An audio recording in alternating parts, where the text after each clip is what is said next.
I can answer our question whether Katt Williams is coming on the show, yay or nay, and the answer is yay, yay! Katt Williams! Yay! Here he is, Katt Williams. How are you, my man? I'm fine. How are you? I'm doing good. Katt is going to be at Quicken Loans Arena tonight, 8 p.m., and I think tickets are still available for this show, 888-894-9424. What have you been up to lately, my friend? I have been working, trying to keep one eye on the NSA, one thumb over the webcam.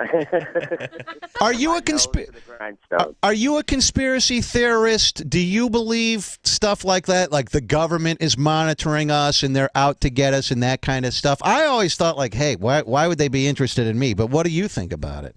Yeah, I never was a conspiracy theorist because I was always under the impression that at the end of the day, the government had better things to do than to randomly check on citizens. Right. But then I had like 15 conspiracies that I thought at least sounded plausible, and I found out all of them were true. So now I'm at the point where I understand that it's as ridiculous for nothing to be happening as it is for something to be happening. You know, Katt Williams was, I believe, born in Cincinnati. Is that correct? That is correct. I want to ask you, I'm reading about Katt Williams. He was reading at the age of 3. I mean, he was were you like a genius as a child? No, I was just reading at 3. You what? Right. I was just reading at 3. But that's extraordinary for a 3-year-old. I wasn't reading quantum physics either. Yeah. I was 3, so we can put it in perspective.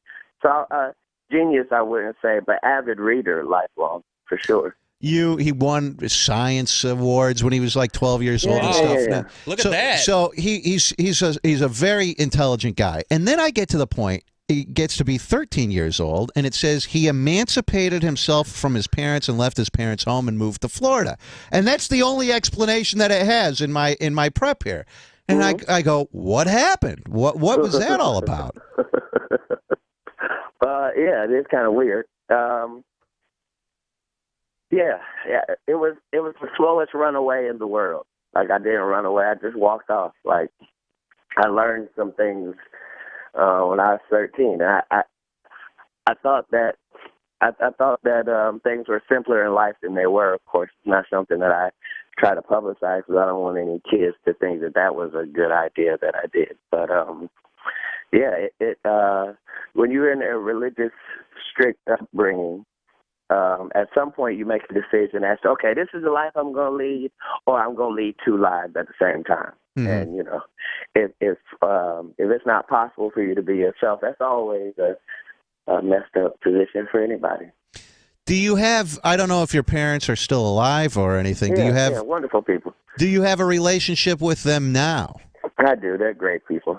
So they didn't disown you like after you run away at the age of 13 or whatever. I remember I wanted to run away so bad when I was 13. I couldn't wait to get out of the house, you know? And I didn't even think it was a big deal. You know what I mean? Like, we're grown now, so we understand how stupid it was.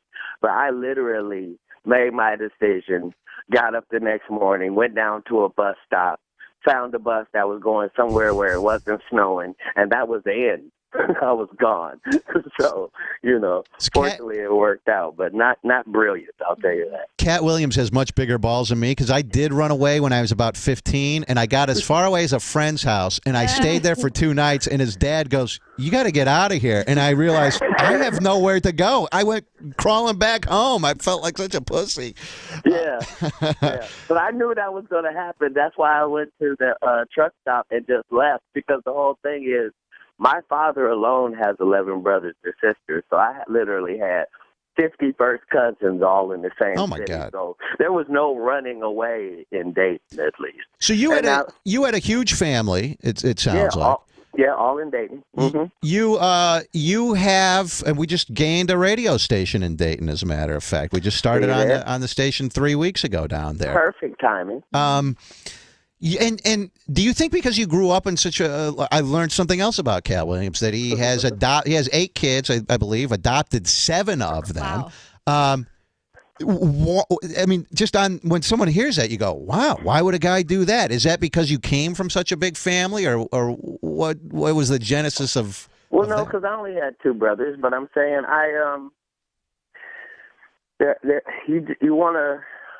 I shouldn't say you want to. I wanted to be good. You know what I mean? I don't know if you wanted to help kids. A lot of people spend a lot of time focused on that, but I know that for a certain portion of my life, I was really only focused with me and what happened to me and what went on with me, and that was really the end all be all of my focus. And so I wanted to make sure that, you know, before I got any money or before I got famous or any of that, that I cleared up some things between God and myself and tried to make things right. And that's really what that was, and it was an opportunity, and it was the best thing ever for me, but certainly not anything to get an award over. Did you always know, Katt, did you always feel you were going to become rich and famous? No, I didn't know that. I didn't understand those two parts working together. Like, I understood early on that I was going to be doing something that people were clapping about. I just couldn't figure out what it was. So, but comedy wasn't on my radar. I didn't know that was like a real thing you could do. I didn't understand at that point, you know, that Bill Cosby and Richard Pryor and all the people were making livings and, you know, buying things with it. I just knew what they did. So, no, it wasn't the rich and famous. That was a long time after.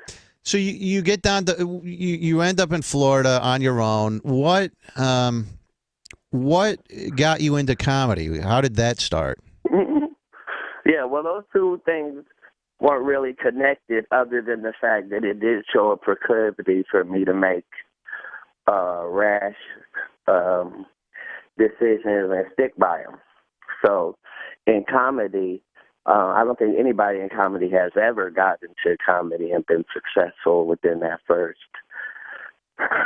5-6 year range. It's almost unheard of. So, you know, comedy is a good balancer out. You can be delusional and get into comedy. You can be detached from reality and get into comedy. But comedy will bring you back to reality, and it will even it up for you. So, my journey into comedy was completely legitimate. I didn't think I was going to be rich from it. I didn't think I was going to be famous from it. I thought it was a stepping stone. Katt Williams is on with us. He's going to be at Quicken Loans Arena tonight at 8 o'clock. Katt, I've had a lot of comedians that have been here in the studio with me, sitting on the couch, sir. and you've actually come up because you'll be in the news for something. And you know, I mean, you're in the news a lot, man. Thank you. And some of these guys know you. I can't think of anyone off the top of my head, but you know, That's pleasant. Well, no, I mean, I'm saying like some of the guys that are in here in the studio, and I'll go, do you know Katt Williams? Because he's in the news today. He's on TMZ.com or whatever. Mm-hmm.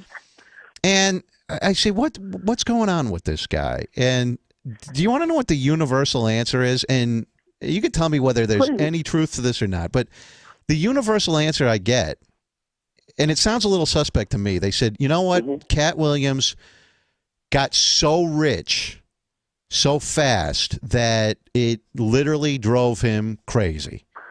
Uh-huh. Does that? I mean, I've heard this from 10 people. That's probably the lamest answer anybody has ever given you for anything. So next, I won't let anyone ever give me that answer again if they're in the studio with us. I'm saying, understand none of those things are relative.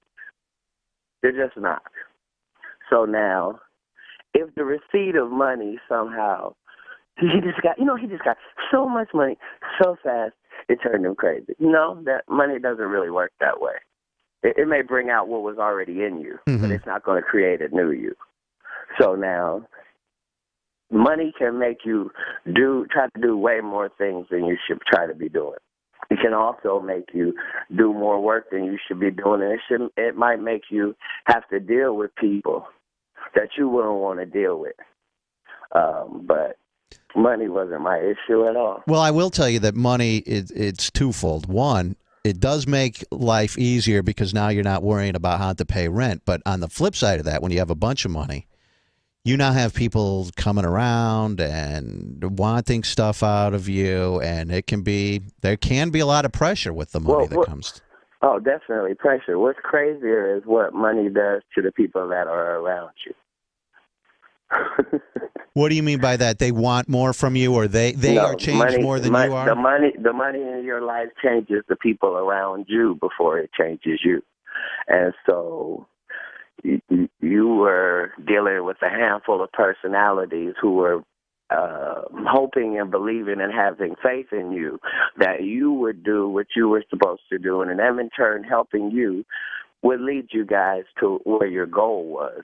And you find out as you get there that all those people's goals changed as the money came, and all those people then put their own opinions and needs ahead of the team. It's not anything new that I'm dealing with. It's what everybody has to deal with. Money changes the situations, and you have to deal with them. And I never wanted money to be the most important thing for me.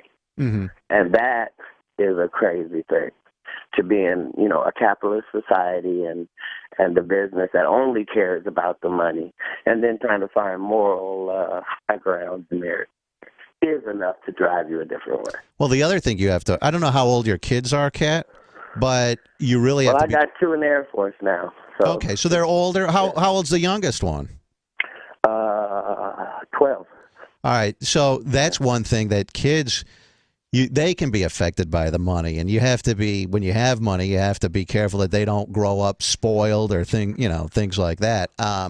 Katt Williams is going to be at Quicken Loans Arena tonight. Now, before I let you go, and for tickets, 1-888-894-9424 to get tickets.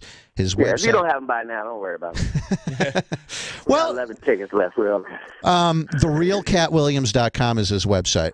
I touched upon you being in the news all of the time. Right. How are you as of right now? Because there was a spurt where you were in the news. I'm not kidding. It was every day. You were in the news, and it was. They arrested me 5 times in 5 cities in 5 days. Yes. Oh. Now, when people see that, they go, "This is insanity. This is crazy." Absolutely. And that's what it's set up for. Do you think that you were set up, or do you think that it was that you were going through some tumultuous time in your life at that point, and now you're in a better place? I think that's part of the setup. For example, I'm on city maybe 34 right now, and out of those 34 cities, not once has it been on the news. I'm on the road, and this is the 34th city. What would be the news in that? Right. The setup was the fact that they were trying to get something out of me that I allowed them to get. So definitely my fault. It wasn't a grand conspiracy that that was being done, and I fell into. It's not about what happens. It's about how you react to what happens, and I reacted poorly, just based upon all of the things that were going on and from how many different angles they were going on. Yeah, I see I see how you can fall into that trap, and then I see guys like Kanye West followed by the paparazzi nonstop, and then he flips out and he beats one of them up, and I go, that's only fueling the fire. Now you're going to have double a number of paparazzi around you tomorrow, and when you fall into this news cycle, and when you're looking at it like that, it's hard for you to understand what that person must be thinking. How can they not know what you know? On the other hand, in real time, in your real life, on the real street, you were involved in something else when that happened, and you were focused on something personal when this person jumped out of the bushes and invited himself into an interview with you with his camera. Yeah. It's all circumstantial. I'm saying, as a celebrity, you don't have any privacy. You shouldn't expect any. That's all well and good for you to say, but that's not really how it works in your real life. So, valuable lessons either way it goes. Part of your offense is figuring out your defense. And so at the end of the day, you got to get better. Well, Katt, deal with what you're faced with. Katt, I think you're, I don't know if you're out here already, or if you're hopping on a flight to get. Oh, you are out here. I am in Cleveland now. Beautiful weather, beautiful Cleveland. Oh, it's fantastic. Katt needs a vacation home. Ohio, so yeah. This is a good Ohio town. Where do you live now? Los Angeles? Yeah, I've been there 13 years. I have a couple other spots in the country, but that's where I've been. Well, listen, man. Hey, have a good time out here at the show. You sound like I was. I'll be honest with you, Katt. And this is the first time you've ever been on the show. We would have loved to have you come in here, but so I don't know you personally, and I go, I don't know, just because of everything that I've seen in the news and stuff. I go, boy, I don't know what this guy's going to be. How powerful it is. Yeah, and you seem like an all right guy. So next time you roll through. Let's get you in this. I don't think they ever said I wasn't an all right guy. I think they said he got so much money. So. No, they did say that, but I mean, I've seen this stuff, Katt, and I'll let you go. I don't want you. I know you don't want to get into all of this stuff, but like. Well, I'm loving it. That's the thing, sir. The truth is its own medicine. Like you can't really love the truth and then have a problem with somebody interviewing you as professionally as you have been, asking truthful questions. That's what this medium is really all about. Yeah, because I'll be honest. Like I said, I was unsure because I've seen some of this stuff. And do you regret? Last question, I guess. Do you regret? Like I've seen the stuff, and I don't know all the details about the thing at Target slapping the guy and the microphone hitting a guy and all of that. Yeah. But you've obviously seen the videos of that stuff. Do you? I was actually there, and he took. Right. Do you regret any of that, or do you? I regret all of it. You do. Yeah. Because see, the whole thing is, it's always interesting to me. I always felt that the American public wanted to know the truth, and if something happened, they would wonder what happened, and then they would find out what happened. But actually, a lot of people, it's much easier in real life just to jump to whatever conclusion you want to. So it's much easier to sell Katt Williams as being this crazy criminal, as long as you never have to say anything about, are you sure he's crazy? Because if you talk to him, you're probably not going to say he's crazy. Well, I'll tell you something before. And if somebody gets arrested 12 times and yet we haven't heard the charges a year later, we're still not sure what you were arresting this guy for. If he doesn't have any drugs, doesn't have any weapons charges, he doesn't have none of that, like that's a bit odd. And so now, had I handled it better, it would have been an amazing opportunity for me, and I fumbled it. Well, I will give you to let you think about this. I am going through almost exactly, well, not the same thing, not on your scale, but I'm accused of all sorts of felony charges and all sorts of stuff that I have on me right now. In fact, I'll be going to trial in less than 2 months. This has been going on for a year. And when it hit the news, it was all over the news, and everyone just goes, "Oh yeah, that must have happened. It was in the police report." And I'm telling people it was literally made up, absolutely fabricated, and I can't wait to actually get the whole story out there. So I can understand. And it's difficult that you can't even really talk about it because there's an actual story. It's the most frustrating part. I want to get up on the rooftops and shout it to the whole world so they can hear my side of the story, but you can't. I have to wait until we go to trial in a couple of months. And I still haven't been on all of my cases. That's what makes it so interesting, is that you're going into the process thinking that all the people that love you are going to be really proud of you when they find out how you actually handled the situation as you were in. And it is part of the torture process that you can't have those conversations. And the people that you thought would automatically believe you in those situations, because of whatever reasons, don't, because it's easier to say, no, he just got a lot of money. That's exactly. Oh, he'll just get off because he has a bunch of money, right? Yeah, that's. Oh, he has a good lawyer. Exactly. I've heard that a million times about my case, Katt. But so you're either broke or you're paying people off. You're in the Illuminati, or you're Well, what I have figured out, and I've never been arrested before, other than this time. What I figured out, Katt, is that if you don't have money, you are effed. You are absolutely, totally screwed. Absolutely. That's why that's always the first target. The first target is to deplete your financial funds so that you can't properly defend yourself. That's where they go first. Well, listen, Katt, don't get into any trouble tonight, all right? No. Understand, the wonderful thing about creation versus evolution is there's nothing you can do to change it. It's already happening. It's going to happen. If there's creation, tomorrow you can change, and you can really flip it. You can really flip it. You can assess what it is you need to change, and you're allowed to change yourself, and it can't happen. So Yeah, all you of the don't. So terrible you things don't. that happened really changed me. They made me a different person. So that's the blessing part of it. You know, I read that you don't believe in evolution, and you talk about Right. that you talk about that in your act. But I saw that you briefly converted from Christianity to Nation of Islam, and then back to Christianity. What happened? Well, no. I did a religion study for like 9 years. Those were just two of them. But I actively was pursuing religions to find out which ones held the truth. Mm-hmm. And so it's hard for you to do that if you're not being honest and if you're not trying to delve into these different religions to find out what it is they believe. And, so that I spent a period of time in my life just trying to figure out where exactly God was hiding himself.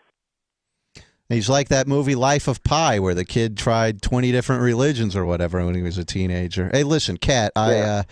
have fun at this show tonight. I Thank you, really sir. appreciate you coming on. And next time you roll through, we'll sit you down on this couch and we'll do a great interview Absolutely. in person. I appreciate it, Katt. No problem. I'm sorry that you won't be able to make it to the show, but I'm sure you'll get positive feedback. I bet we will. Hey, man, thank you. I appreciate it, Katt. All right. Thank you. No Katt Williams.